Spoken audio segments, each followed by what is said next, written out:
waxaa ku waajib ahaa labadeeda waalid in ay gabadhooda u naxariistaan oo aysan iibin lacag kastoo la siiyana aysan ku doorsan gabadhooda.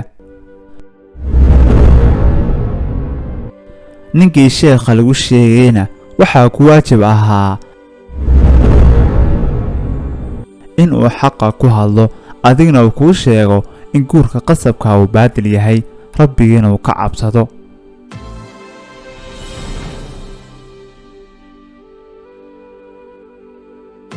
السلام عليكم ورحمة الله وبركاته.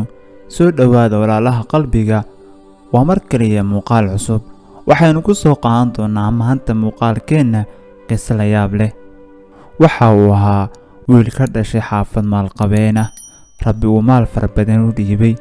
maalin maalmaha ka mid ayuu xanuunsaday wiilkii.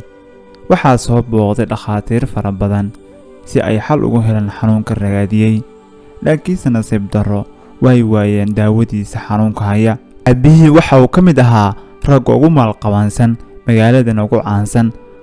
wiilkii marka uu xanuunkii ku sii farbatay ayaa waxa u yeelay aabihii. waxa uu ku dhahay, aabe ma taqaanaa sababta aan u xanuunsanayo? waxa uu dhahay, aniga kuu sheegaya sababta xanuunkani uu hayo. waxaan jeclaaday gabadh faqiira.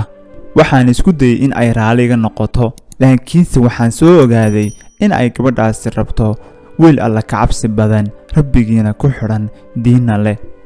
aabe, aniga waad ogtahay xitaa ma tukado salaada, sideen isku waafajiya arrintaa? aabbihii oo dhagaysanaya hadalka, dhawaqa hadalka wiilkiisuna ay soo gaadhayaan dhagihiisa, ayaa waxay la noqotay layaab iyo ama kaag.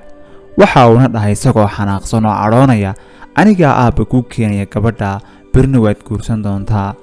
waxa uu u diray gabadhii xaafadda qof, waxa uuna u dhiibay lacag fara badan. waxa uu tegay aabbihii gabadhii ay xaafaddu joogtay.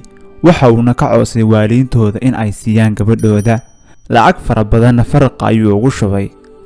laakiinse nasiib darro, mushkilada taagan ayaa waxay tahay gabadhu raalli kama ahan. ninkii taajirka ahaa ayaa culimmadii magaalada ku noolayd mid ka mida u yeedhay. waxa uuna weydiiyey guurkaasi inuu ansaxayo. lacag fara badan ayuu siiyey wadaadkiina waxa uu dhahay, guurkaasi waa sax haddii waalidiintooda ay raalli ka yihiin. wakhti yaroo kooban kadib, gabadhii waxaa loo soo gelibiyey gurigeegii. inanku waxa uu ku eegayaa ilkalkacayl. gurigii marka ay timaaday, iyadoo indheheegu cirka eegaysa, ayay dhoolacadayn qaac ka siisay. maxay tahay sirta ka dambaysa dhoolacadaynteeda? wiilkii oo aad ula yaaban ayaa wuxuu dhahay, maxaad ku qoslaysaa? waxa uu ku dhahay, dushaada waxaa ka muuqata murugo, sababtuse maxay tahay aad la qoslaysaa? waxay ugu jawaabtay gabadhii, waxaa ku waajib ahaa labadeeda waalid in ay gabadhooda u naxariistaan oo aysan iibin lacag kastoo la siiyana aysan ku doorsan gabadhooda. ninkii sheekha lagu sheegayna waxaa ku waajib ahaa in uu xaqa ku hadlo, adigna uu kuu sheego in guurka qasabka uu baadil yahay, rabbigiina uu ka cabsado. adigana waxaa ku waajib ahayd in aad diiddo guurka noocan oo kale ah.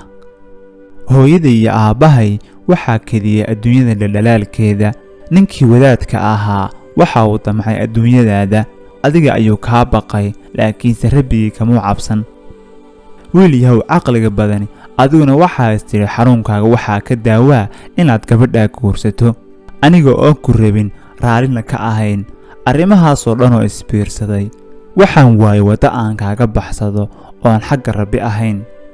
sidaa awgeed ayaana indhaha kor ugu qaaday, waxaana ku xasuusinayaa xadiiskii rasuulka sallallahu calayhi wasallam, kaasoo ahaa qofkii dar ilaahay isku dhulliga, rabbi ayaa darajooyin kor u qaada. hadalkaa qiirada iyo qiimaha lahaa waxaa maqlay dhammaan wixii qasriga ku jiray. waa ayna la qiiroodeen, wayna ilmeeyeen. waxa uuna dhahay wiilkii, aabbo, waxaa dhaantay inaan xanuunka la dhinto intaan qalbiga ka jebin lahaa gabadh ku toosan dariiqa rabbi. waxa uu ku dhahay gabadhii, fasax ayaa tihiin adigiyo waalidiintaadu, lacagtiiyo maalkii aan siiyey waalidiintaadana sidaa ha ku haystaan. waxa uuna aabbihii ka codsaday inuu u keeno qof qur-aanka bara. waxa uu bilaabay wiilkii inuu qur-aanka barto iyo shareecada islaamka. waxa uu isku dayey inuu dariiqa toosan ku dhaco isagoo ku dadaalay cibaadaadka Rabbi iyo salaada. Waqtigu waa uu socdaa, ayaamuhuna waa iskurayaan. Sanad kadib ayaa wiilkii oo toosan, qalbigiisana uu daar yahay, ayaa waxa uu damcay inuu gabadhii doono.